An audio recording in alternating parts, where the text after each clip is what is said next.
last time, medyo daghan pa sila ipa-comply, daghan pa tag-locking.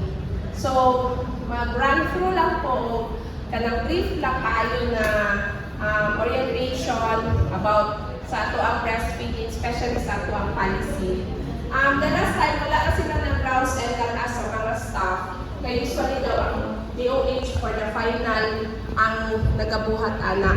So, pero di ko sure today, basig mag-round sila o ano, at least nalatay na hibalaan sa ato ang breastfeeding.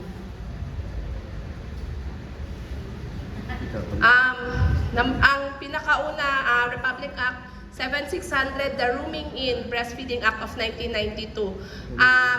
Kani siya, it should be practiced for the brief lang, for the normal delivery, as long as wala ray complications, dili lagi na bawal sa doktor, within 30 minutes dapat ma-room in na si baby.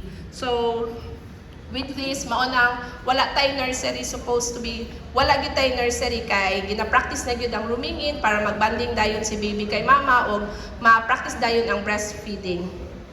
For the cesarean section, within 3 to 4 hours, as long as walay complication, dapat ma-room in na. Which is good sa tuwa diri kay every time na ay mga anak, gina-pa-room in na dayon sa doctors na to. So, ma-practice din ng breastfeeding o banding ni baby. Pati na po ang ato ang outside delivery, kanang sa ER, na mga anak sa taxi. So, na siya, itapa dayon siya kay baby sa ilahang rooms.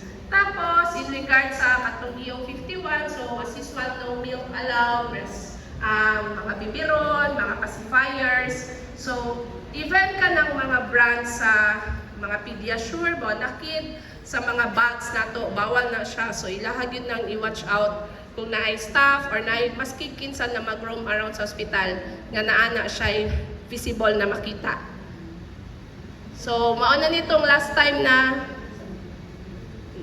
EO 51 sa National Marketing Breast Milk Substitutes Product. So, EO 51, the Philippine Milk Code. So, na-mention na nako ni before, familiar na kayo mo ani. Bawal biberon, even pacifiers, especially ang mga formula milk. Pati ang mga, mga medrep, bawal sila diri So, brief lang, isa sa mga gina-question, good attachment. So, for the good attachment, meaning ang pag-latch ni baby kay mama during breastfeeding, more areola is visible above. So, areola is katong